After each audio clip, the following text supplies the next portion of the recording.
Welcome to the Big Life Podcast, where dreams aren't just imagined, they're built brick by brick, belief by belief.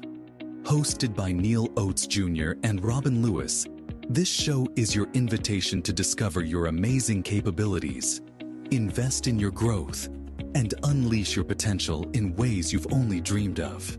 Join Neal and Robin as they dive deep into stories, insights, and tools designed to inspire you to show up big, live intentionally, and give yourself away for the betterment of those around you. Get ready to rise to what you're truly worthy of. The Big Life starts now. Welcome, ladies and gentlemen, to the Big Life Podcast. Neal Oates Jr., Robin Lewis. How are you today, sir? Hey, good morning, Neal. I'm doing wonderful, man. How are you? I'm doing fantastic, and I'm really excited about today's topic. We are jumping back into High Road Leadership by Dr. John C. Maxwell, and today we are talking about an important topic, and it's not just about doing the right thing, but do the right things for the right reasons. And I know that can be a difference maker in a lot of the things that we do in life, in business as leaders. And that's what we're talking about today. And we're going to talk about these two questions that leaders must ask themselves. But before we begin, I want you to share with our audience just an overview, maybe something that you took away from this chapter on doing the right things for the right reasons. Yeah, certainly. First of all, I just want to highlight the concept of leadership, Neal. You know, one of the things that we talk about in the Big Life acronym, the first I is for invest to improve yourself. So it's about growth. And one of the main areas that we need to grow in is leadership. And leadership is influence. And so this high road leadership, the whole book itself is about becoming the person, becoming the leader that really makes it all about others. If you want to say it in one word, I would say servant leader, right? Yeah. And so doing the right thing for the right reasons actually challenges our motive. And I can tell you, Neal, that when I review this chapter, and I've read it at least 5 times and maybe more, when I review the chapter, I recognize that I have to continually check my motive. It's not a one-time thing, huh, Robin? It's something like every day we've got to check that motive. It's not saying, all right, when I got into leadership, I wanted to do it for the right reasons, check, and we set it and forget it. It's not that. And so the big takeaway for me is that to recognize that we are selfish people. We do have an agenda, and even our agenda sometimes is not selfish. We have an agenda to help make a change. We have an agenda that's going to move an organization forward, which helps people, right? But it's still our agenda, and we don't have to lose that. But what we're talking about, Robin, is making sure that the decisions you make and the actions that you take, that you're doing it with the majority in mind, that you're making decisions and you're taking action to benefit the majority of people and not just yourself. Absolutely. So there are two overarching questions in this chapter on do the right things for the right reason. We're going to throw those out now so the audience can, as they listen, I want them to refer back to these two questions. And the first one is, why do you want to lead others? That's number one. We talk about the motive. Why do we want to lead others? And then the next question that we must ask is whether we're willing to pay the price of high road leadership. Why do I want to lead? Am I willing to pay the price? And neither of those two questions are easy. Would you agree, Robin? Yes, 100%. 100%. I'm getting ahead of myself, but I want to share this up front because it's such a good example. And I'll try to give the quick, short version. We had a contractor help us to install windows, hurricane-proof windows and doors in our home. And they left us hanging dry without completing the permit process. And so we were left hanging dry. I literally could not get in touch with the person anymore. They stopped returning my calls. They never showed up. They got paid and they were gone. And the long story short is that they worked with a contractor. So they were sort of a subcontractor, really, that worked with a contractor. And this contractor is the one whose name and information the permit was pulled under. And they went out of their way to get in touch with me. I didn't know them. I dealt with the subcontractor. I'd never dealt with this contractor. I wasn't even really aware of them. And they went out of their way to get in touch with me, and at their expense, and it's not done, where I'm still in the middle of this, and so we don't know what that expense is going to be, but they have committed to me to do whatever is needed to make sure to make things right. And that's paying the price. That's motive. They want to do the right thing for others, not just for themselves. Even though this subcontractor is the one who messed up and messed things up for them and messed things up for me, they're stepping in and they're saying, no, that's not the way we do business. We're going to do the right thing, even though it's going to cost us. And that's just an example of what you're talking about there, Neal. So, Robin, that brings me to the first story in this chapter, and it's a great idea, a great reminder.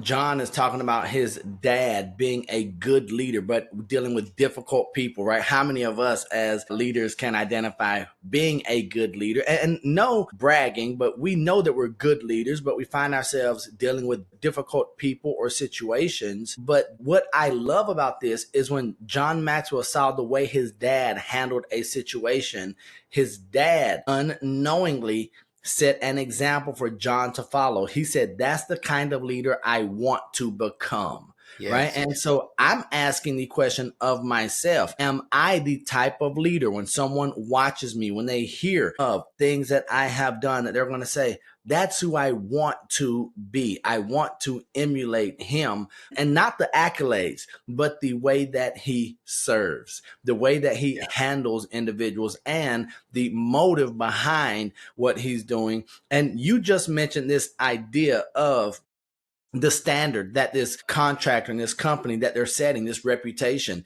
And in that first story, John Maxwell wanted to do things a different way. He was like, I would get even. I would have these people removed from the board. And his father set an example. His father set the standard.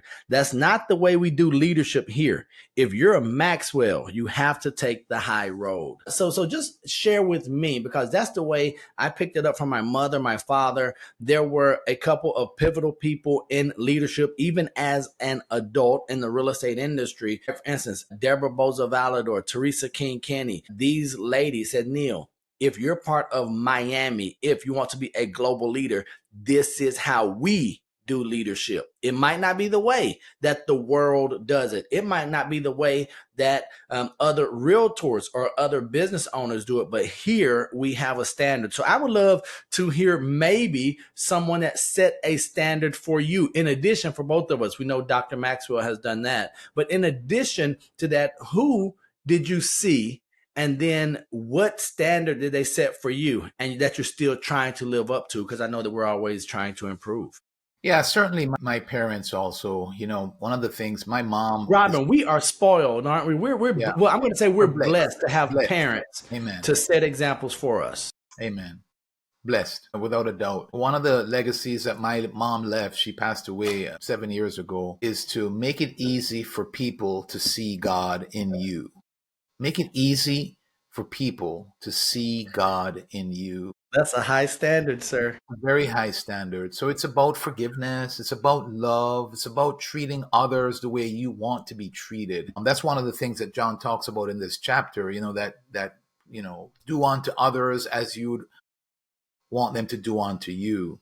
If I can be honest, Neal, there are many a times where I do want to get even. It's just sort of automatic. Sometimes if I don't check myself, I will automatically respond in a way that is not in a godly manner, is not in a way that I would want people to do it onto me. And so that's the reminder for me. And I've seen that modeled, just being around the people who are faith-based. So I think I get a lot of it there. A lot of the values that we share as Christians, for example, resolve or come from valuing people and adding value to people. So a lot of the modeling that I've experienced, there are people in that world, if you will, as well as people in the business world who that's the way that they lead themselves as well. That's the way that they live. I think one of the exercises that I've gained a lot from is in going on some of these trips to, like I've been to Guatemala, Paraguay, and Costa Rica with the John Maxwell team to help start the movement of transformation in those countries. And this is literally where presidents of these countries have invited in John Maxwell, and John Maxwell has invited his team members to come and join him in this process of teaching what we call round tables. And these round tables are based upon teaching people to live good values. And the idea here is that if you can teach people, if you can starting with yourself, learn and live by good values, and then help teach others and encourage others to do the same thing, who then teach others to do the same thing, you can literally create a movement that can transform a country. And so it's based upon living good values. So that's another area. When I actually see that change taking place in these people that we go and train, it's encouraging to me to recognize the validity to this. Good stuff. Now, here's where we're going to pivot just a little bit, because we're talking about doing the right things, but for the right reasons, the motives, right? Because many of us, we can do the right thing. And when I say we, I'm talking about me, myself, and I. We can do the right things, but with the wrong motive. We can do the right thing with the wrong attitude. We could do the right thing, as you said, with our own agenda. And so in here, that question, why did I do what I did? Why do I want to lead others? And the unfortunate answer for many leaders is because I want the accolades. I want the recognition. I want to be held in high esteem as the one out front here, or the one that's in back that's telling everyone else what to do. So would you just talk about or share your experience with the motive behind leadership? Because I know I'm guilty of having the improper motives at times, and we got good results. We actually reached our goal, but the purpose behind me wanting to lead others was incorrect. I would love to hear your take on that, Robin. Yeah, definitely. In fact, I wrote some bullet points from something that I need to keep myself in check. So I am right there with you in that, brother. I need to keep myself in check. So here are some questions that he posed. Are you trying to climb the ladder to advance your career? Are you working to gain power so that you can be free to do what you want? Are you seeking recognition, validation, honor, fame? Are you motivated by financial gain and the status it brings? Are you pursuing happiness, comfort, freedom, or pleasure? And the answer is yes, yes, yes, yes, yes, yes. So he says, if you're doing any of these at the expense of other people, your motives are leading you down the low road instead of the high road in your leadership. And so, yeah, hey, Neal, I can tell you, I started out that way. My leadership, it was about me. It was about what I could do. It was about me trying to conquer. It was about me trying to run a good business. It was about me trying to make money. It was about me trying to do, you just fill in the blank, if I can be honest. And I think it's naturally, all of us are selfish. All of us are looking out for ourselves, and rightfully so. You can't give what you don't have. And when we fly in the airline, they always remind us, if the oxygen mask comes down, put yours on first. So there's not anything wrong with that. I like what he added to that. If we're doing it at the expense of others, that's when it becomes wrong. And so what we're keeping in check here is not just, do you have ambition? Do you have things you're trying to achieve? But are you doing it with just you in mind? Or are you thinking about others at the same time? So I definitely need to keep myself in check with that, Neal, because that selfish part of me does not go away. It has not gone away. I don't know about for you, but I can tell you, I might not start there, but it's there. And I have to keep myself in check.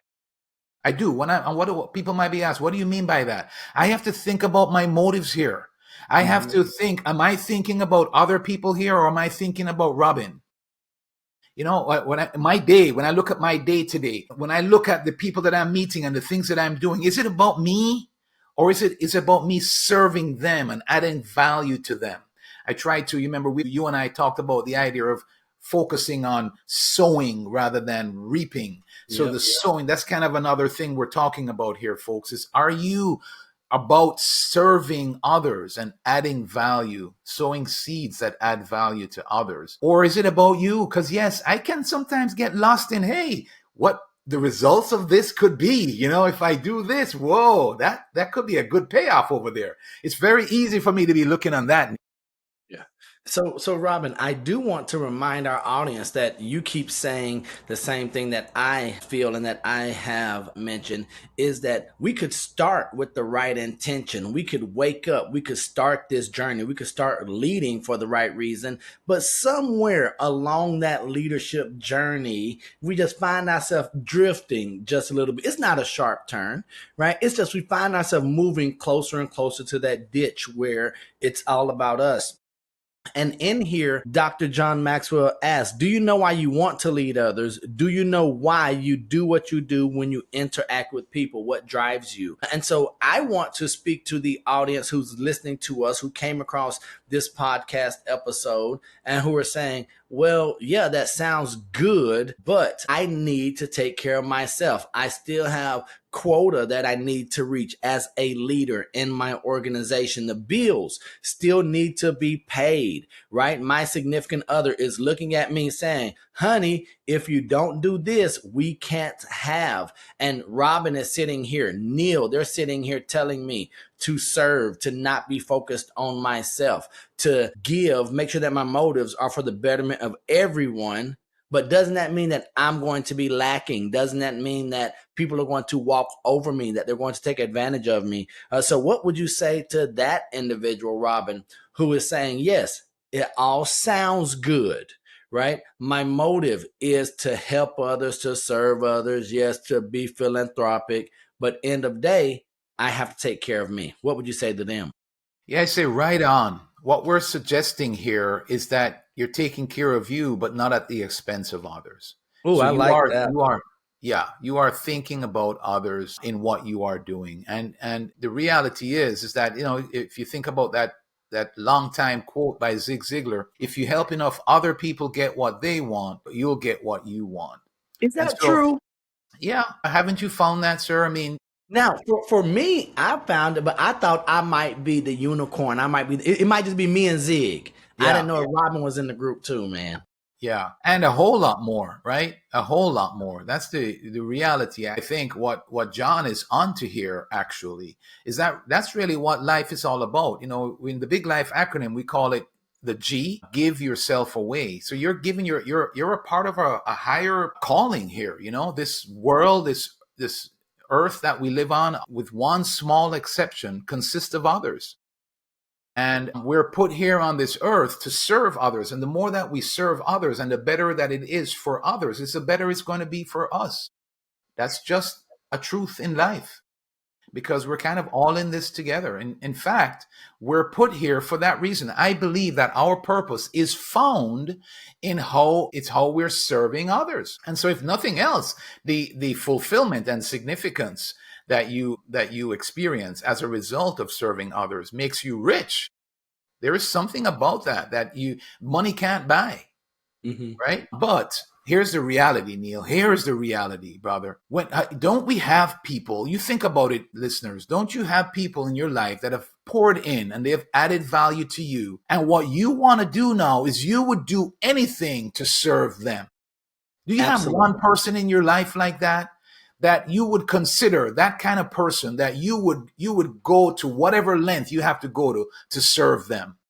And so the more that we are giving others and really truly focusing on helping them to achieve, and not just achieve, to succeed, the more that we help others to succeed is the more that they want to help us. That's the truth. That's a principle. And I think John brings it out so well in this chapter.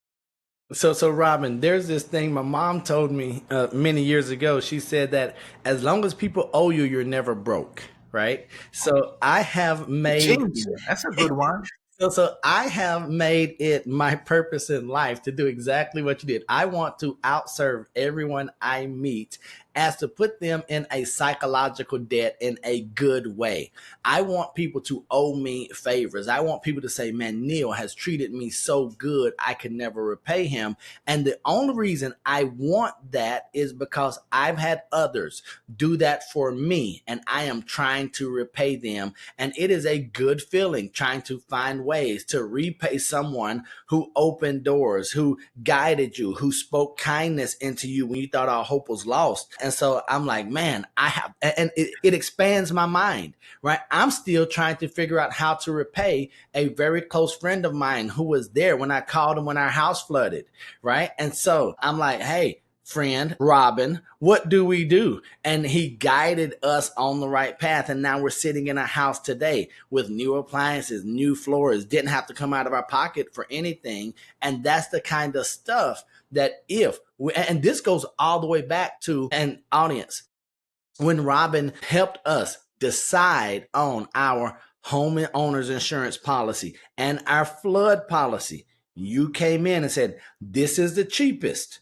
This is the one that I would go with. And here's why. And because I knew that you were a high road leader, because I knew your character, and we're going to talk about values in a moment, I was like, yeah, I'd rather pay more. And not more than 2 years, Robin.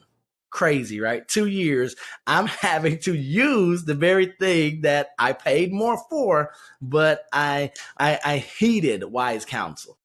Yes, right on. And yeah, you never know, right? These things happen. So, we carry insurance a lot of times hoping that nothing actually ever happens. And that's why a lot of people don't even like insurance, right? Because we're paying for this thing that we hope we never have to use. But yeah, unfortunately, there are times where we need it. And I'm glad to be on that side of things, sir. So congratulations to you for the decision that you made. And I'm certainly happy to be a part of providing the solution. I want to just reiterate, so leaders that are listening to us today, think of that in the context of the people that you're leading. Think of that in the context of the team that you're building. If you think about you and maybe you've had leadership where you knew that this leader was all about themselves. It really was just about them and their agenda. And how did it make you feel?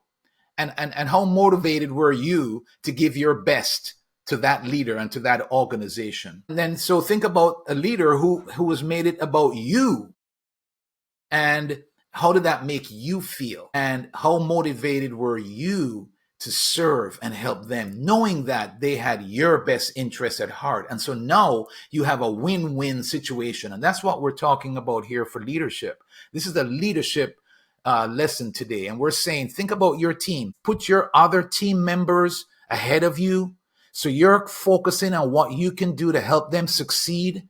You're focusing. I love the way Jerry Kubicek says it. He says you're fighting for their highest good. Mm-hmm. If you're fighting for their highest good, trust me when I tell you, they're going to serve.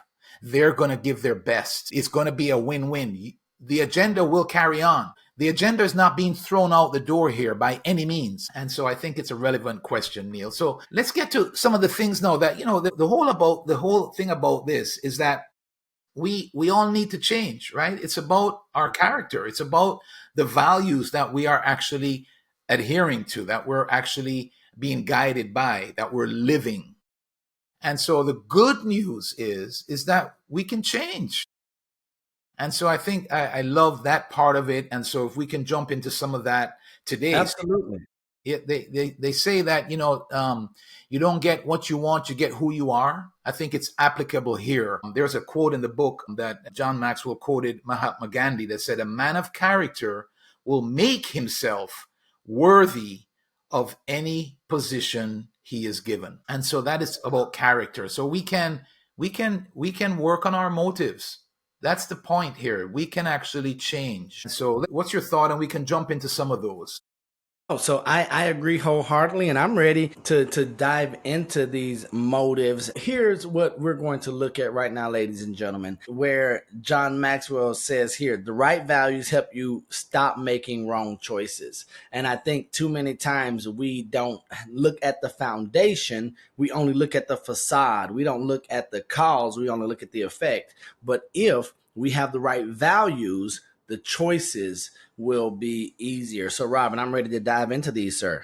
Yeah, so one of the values that we're talking about here is stop chasing easy. But it's, oh Lord, but Robin, life is already hard enough. Why can't I chase easy, especially in leadership? There is the way of progress was neither swift nor easy. Doing what's easy oftentimes is a selfish choice. And so what we're suggesting here is that to recognize that what we're talking about, and Neal mentioned two questions, right? What are my motives, and am I willing to pay the price? Here's the point: that living good values is a high price to pay. It's not going to be an easy road. And so stop chasing easy, folks. It's just not out there, it's not going to get you to where you want to go. There is something from the book here. The right choice is always the choice that's best for everyone, no matter how difficult it is. The contractor is making he or she, I understand it's a lady contractor. She is making the best choice for everyone. And even though it's difficult, they're going to have to come back here and they're going to have to tear down some work that's already been done that somebody else did, so that they can get the city official in here to actually inspect and make sure that it was anchored correctly. And then they're going to, if it's not anchored correctly, they're going to have to make sure that it gets anchored correctly. That's costing you. That's not easy. That's not the easy decision. The easy decision in that case would have them to just say, well, that's their problem. We didn't do that. Somebody else did it. And so I'm not even going to get involved. That's not my problem. That's the easy way. But I can't tell you what, I would highly recommend this contractor no matter what, based upon how I see and what I see them doing. And I'm sure that they are doing well in their business because of the value that they have. Right? But Robin, I do want to mention that the world, social media sells easy to us, Yes, and yes, easy looks so good. yes. IG, the quick diet pill, and it just looks, and then like leadership, where we could just come on and tell our people what to do, not ask questions, not look at things from their point of view. That price to pay is great, and we do want easy. And so after we want ease, we want recognition, Robin, and that's where Dr. Maxwell says stop chasing applause. Go Yeah. ahead, let's jump in there. Yeah, I mean it's a deep desire that we all have, is to be appreciated, right? Indeed. To be appreciated, to be recognized, and to be appreciated. And so it's not it's not a wrong thing, but when it can get out of kilter is when that's all that we're going after, right? And so now we're probably doing it at the cost of others, because we want that, we're wanting that appreciation and that recognition so much. And so we're motivated by that, and we're motivated by that recognition and by that applause. And we care too much then about what others think, right? And so how we look, what others think about us. I love what he said, is that when we're motivated by adding value to people, we care about what others think about themselves. So the shift here is to not be motivated so much by what others think about us, but be motivated about what others think about themselves. So make that be a value. Stop chasing the applause for yourself and try to help people to see value in themselves.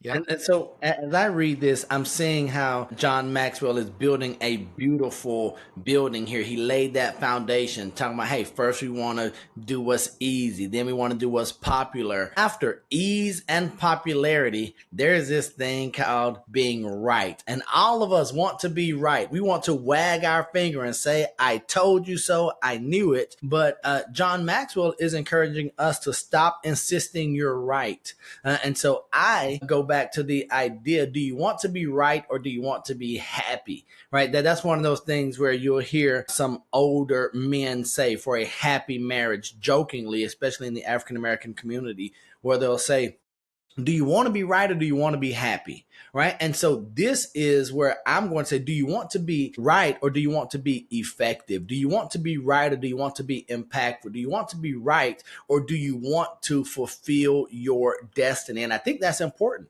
because the first answer, if we're being honest, we want to be right because being wrong causes us to be vulnerable. It requires us to take accountability and it requires us to potentially not get applause, but instead we're going to be criticized and critiqued. So share, I would love to hear what you have to say, Robin, about stop insisting that you're right.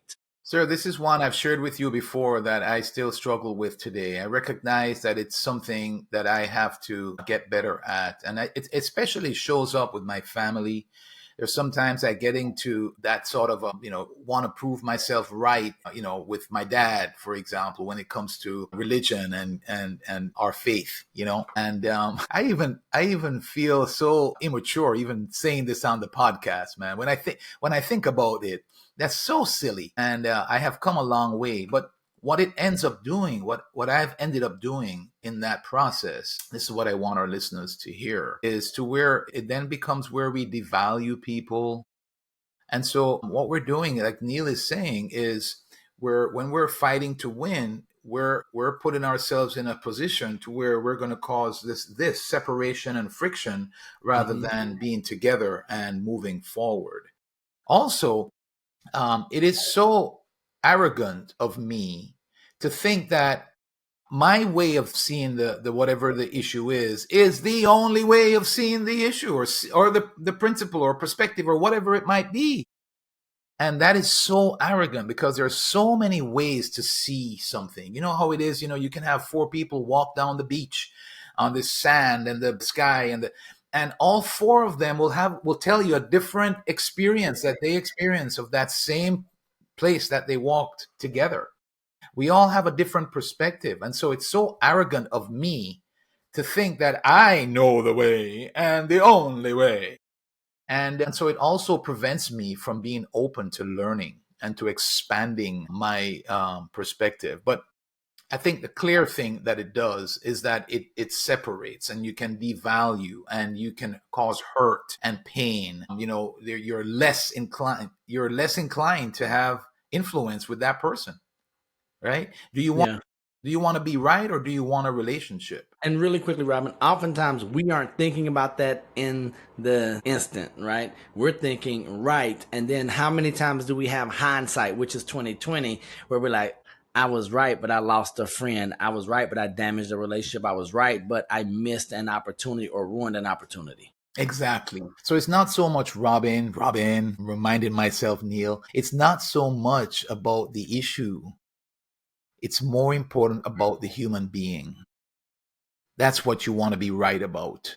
This is a human being here. And so it doesn't matter. And that's a big thing, Neal. We could talk about it because in our society today, that's a big deal, man. If people don't think the way I think, if people don't agree the way I think, if people don't look like me, think like me, believe like me, and so on, then all of a sudden right now we're the enemies. Mm-hmm. And so now we are devaluing people and we're actually cutting people out of our lives and we're cutting them off of social media and we're literally cutting them out of our lives because they think differently, because we don't agree on something. And so we could talk about that today. We could spend a whole show just on that subject because it's so prevalent in our society. And the truth is, we're all just human beings together. And the relationship that we have is so much more important than any issue that we might have, or disagreement, or belief, or perspective. And so that's the point of this value here. Let's value people over being right. Let's value the relationship over being right. I'm guilty of it. I'm guilty of it as I talk, and I feel like I'm talking to people here. The reality is, listeners, I apologize to you. I'm talking to myself. It is in our society, but it starts with me. And I'm guilty of doing that. I'm guilty of doing it on the pickleball court sometimes, a simple thing with a sport. And because somebody made a bad call and I'm challenging them, like, yeah, I'm right. That call wasn't what you were wrong. Yeah. Come on, Rob. And so I'm talking to myself, folks, and I hope you hear it also. If it resonates with you in some way, let us all recognize that we need to be more about the people and the relationships rather than being right. Good stuff. So I love the vulnerability you sharing with us. There are two more that we want to touch on during this episode. The first one is stop paying lip service, and then stop placing blame on others. And so this whole idea of paying lip service, Dr. Maxwell says too many people today mistake statements for solutions. And so I love the idea about talking the talk versus walking the walk. And so I just want to throw the question out there to the audience, right? Have you been talking too much and not doing enough? And so I want you to be reminded that when I speak to you and with you, I go back and listen to every episode. So I am a part of the audience. So I'm asking myself, Neal, do you talk too much and not take enough action? Is lip service enough? Because here's what we know, and it is cultural, but it's also personal. We know it's a lot easier to say the right thing than to do the right thing. And I'm guilty. It is easy for me to say or to make a statement of righteousness as opposed to living righteously. It is easy for me to say the things or sound like a high road leader. That's easier. Remember, we want to stop seeking easy. So the easy part is for me to do more of this and less action. And so we need to flip that. So Robin, go ahead. Yeah, no, I agree. I think you said it well there already. Yeah. One thing I would add to that is I remind myself of the 11th commandment. The 11th commandment, it says, "Thou shalt not kid thyself." That's a good one. And yeah, so walk the talk, as you said. Yeah. And it's very easy to not recognize that we're doing it. We might say that we think this and this is right, or this and this is wrong, but not recognize that we're doing the very thing that we think is wrong. And Absolutely. so that's keeping that in check. Yep. Then going on to this last one here, actions to avoid. I think this one is nefarious here. Stop placing blame on others, because I did what was easy. I wanted the applause. I made sure that I stopped paying lip service. I came in and insisted that I'm right. So therefore, I'm a high road leader. It's you all who are not good followers. It's you who didn't understand the project or the communication. It wasn't that I miscommunicated or that I could have improved. So stop placing blame on others. This is a hard one, Robin. Sir, I remember I had a situation at a company that I was working with where I was a leader, and I had a person that created a lot of havoc in our company. In fact, it caused several people to actually leave the company, and it was very easy for me to say that this individual caused that. And this was very painful for me because it was a very difficult time for us. And it would have been very easy for me to say, boy, how could they do that? But when I look back at that, I realized that maybe a year before that, maybe it's not even a full year, maybe it's just 8 or 9 months before that, I saw that person do something that displayed bad character. And if I had done something about it then when I saw it, it probably would not have happened. And so the reality is that I had to take responsibility for that. It doesn't matter. So I think the point of this too is that we all have responsibility, no matter what circumstances we find ourselves in, to choose how I respond, what I do. We have to take responsibility for the actions that we take. And oftentimes it's the actions or the inaction that we did that might lead to things that make it easy for us to blame others, when really, if we stopped and took a look at it, we see that we have to take responsibility. Absolutely. And so I think that requires a level of maturity. It requires a level of self-awareness to say, okay, I'm wrong. And then we talk about vulnerability a lot. I think that we look and see if our leader is aware, if they're mature, if they're vulnerable, and then if they are those things, we are willing to follow them. But there is this idea that I want us to close with, and that is that second question. Am I willing to pay the cost? Am I willing to pay the price for high road leadership? And so as our audience hears us say that, they're probably asking the question that people ask Dr. John Maxwell when they see him. And that question is, how often do I have to pay the price? When can I be done? And John's answer to everyone is never. Right? So you're never going to stop paying the cost. You're never going to be finished paying. And so I want to read an excerpt from the book, and then I want us to just quickly have a back and forth on this. And it says, the value of doing what's right outweighs the cost. And here's what Dr. Maxwell says. Doing the right thing can cost you time, money, friendships, and opportunities. And right there, we're like, wait, hold on. This is not the way it's supposed to go. He says, but what's the cost of not doing the right thing? Loss of self-respect, harm to other people, guilt, regret, damage to your heart and soul. Don't pay that cost. So, Robin, I know that we've talked about the motive behind it, but now the cost that must be paid to be a high road leader, to do the right thing for the right reason, is going to cost us something. I would love, as we get ready to close, to hear your thoughts on this, because our audience needs to know it's not going to be easy. It's not going to be popular. But as you said, and the wise sages always say, it is going to be worth it. Let's go. Yeah.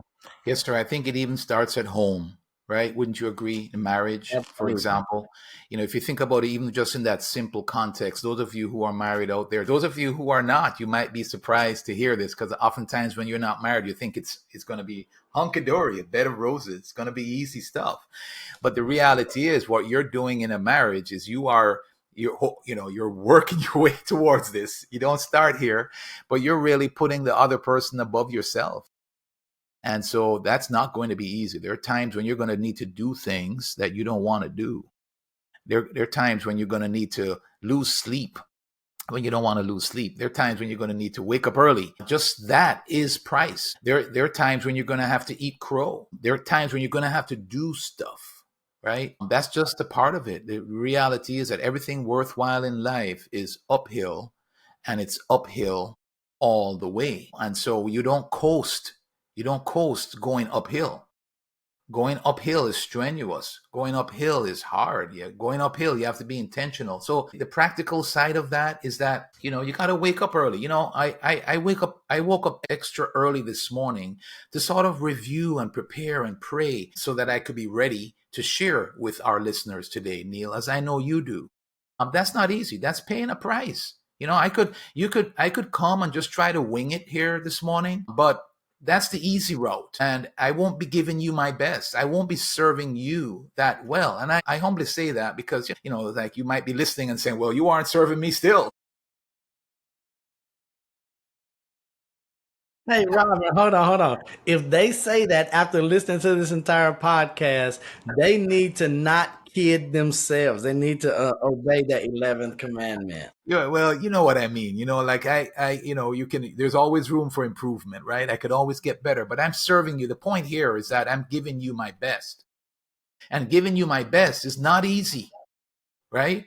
Neal, you have a regimen that you do of in the mornings where you're exercising and you're right. So you have your routine that you do, and you have to wake up early to make sure that happens. I like the way you say it. You're up before most people even, you're up and you're done with your routine before most people even roll over.